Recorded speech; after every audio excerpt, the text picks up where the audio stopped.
Steven Spielberg, how Hollywood's golden boy took over cinema and accidentally ruined it. Steven Spielberg, the man, the myth, the reason your childhood was either magical, terrifying, or both, or boring. Here's the guy who made us afraid of sharks, believe in aliens, and cry over a wrinkly space goblin with a glowing finger. He's also the only director in history who can make a war movie that wins Oscars and a dinosaur movie that prints money in the same decade. But here's the thing about Spielberg.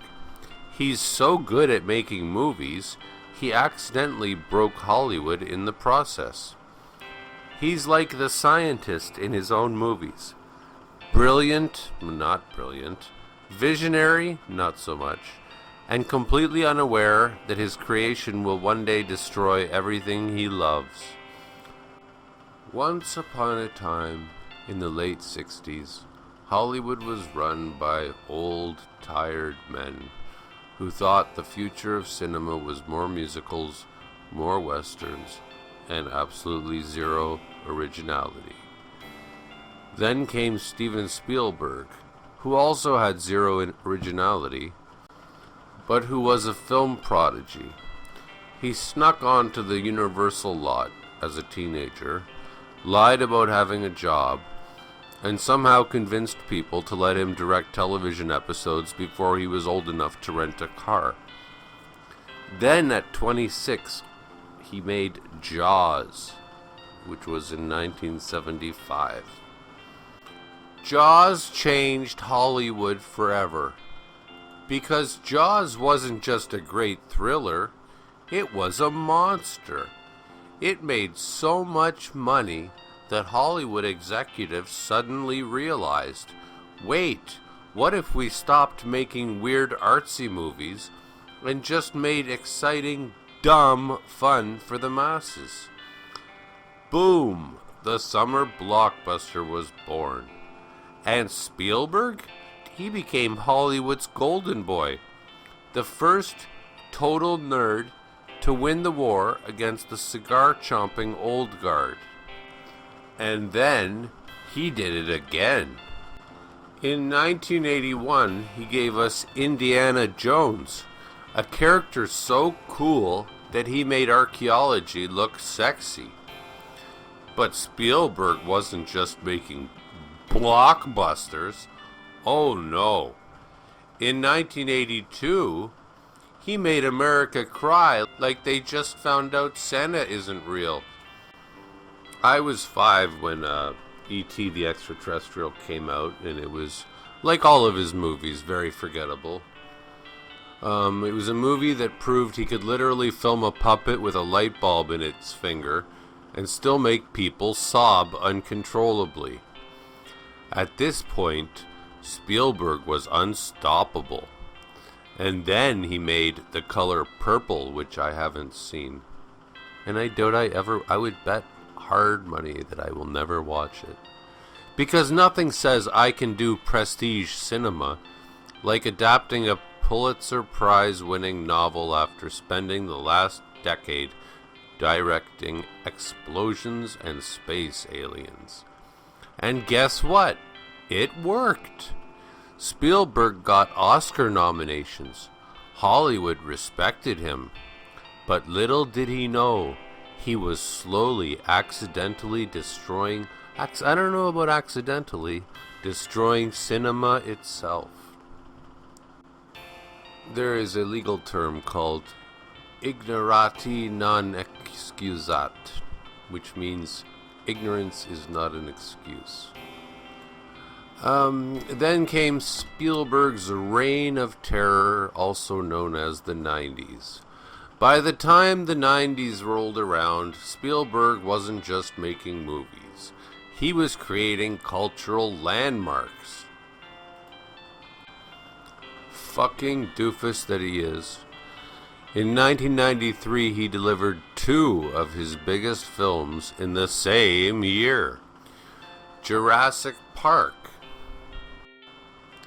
The movie that convinced Hollywood that CGI could replace literally everything and everyone.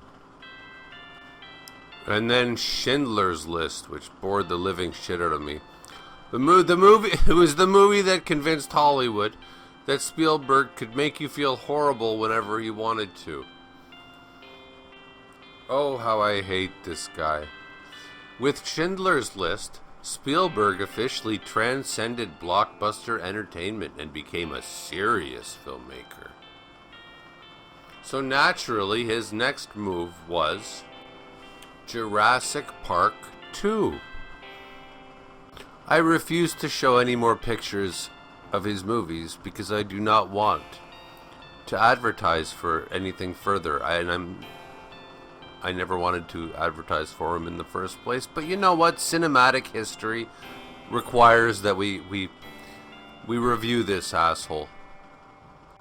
Art history as well, just to see how far we've fallen in this century. Okay, so Jurassic Park 2, because Spielberg doesn't care about your expectations. He'll win an Oscar and then make a sequel where a dinosaur literally destroys San Diego like Godzilla on bath salts. Now, by this point, Spielberg was the most powerful man in Hollywood, but power corrupts, and soon his influence began warping cinema itself. Because Spielberg had done something dangerous. He perfected the blockbuster formula, and Hollywood, being Hollywood, saw dollar signs and went full leech mode. Suddenly, every studio wanted their own Spielberg. Every movie had to be a high-concept spectacle that appealed to everyone and offended no one. And worst of all, he fathered the bastard mutant Michael Bay.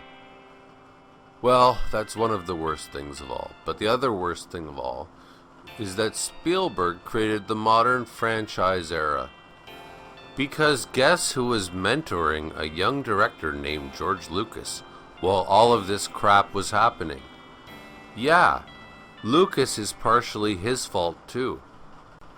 So began the Spielberg industrial complex and the modern blockbuster nightmare. At this point, Spielberg could have politely retired like somebody who farted. He could have left Hollywood. He could have quietly left Hollywood untouched. A myth, a legend, a man who changed cinema forever, in some people's opinion. Instead, he decided, you know what? I think I'll just keep making movies forever. Saving Private Ryan in 1998, which apparently redefined war films forever, and which I fell asleep watching. AI, Artificial Intelligence, which I consider to be a Kubrick movie. Minority Report, never watched it. Tom Cruise made people paranoid about their own eyeballs. And then things got weird. Because Spielberg stopped being ahead of the curve. As if he ever was. His 2005 remake of War of the Worlds, I saw that in the theater. It was awful. And it was the first time people thought, wait, is Spielberg just making blockbusters out of habit now? Then came Indiana Jones and the Christom of the Kingdom Skull, a movie that proved even Spielberg wasn't immune to the franchise cash grab virus.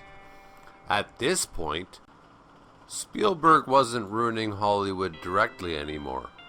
He had already won. Now Hollywood was just copying his greatest hits over and over again. And Spielberg? He saw the monster he had created and tried to course correct by creating the movie The Post and West Side Story. But let's be real. No matter how many Oscar bait films he makes, he will always be the guy who accidentally turned Hollywood into a giant IP factory. So, is Spielberg a genius or a cinematic supervillain? What is Spielberg's legacy? On one hand, he's the greatest living filmmaker, which is nothing to be proud of. The guy who makes movies better, bigger, and more emotional than ever before. On the other hand, his success convinced Hollywood to stop taking risks and just milk franchises until the sun burns out. Let's get one thing straight here, he's not a genius. Spielberg is the destroyer of modern cinema. In the process of making his pablum, he accidentally created the soulless blockbuster factory that now dominates Hollywood. Would Spielberg himself admit this? Probably not. He's too busy directing another Oscar bait movie while Hollywood keeps making soulless cash grabs, using the very formula he perfected. Stephen, I'm speaking to you directly. It's not too late for you to make things, well, not right, but you need to destroy all your movies and go away.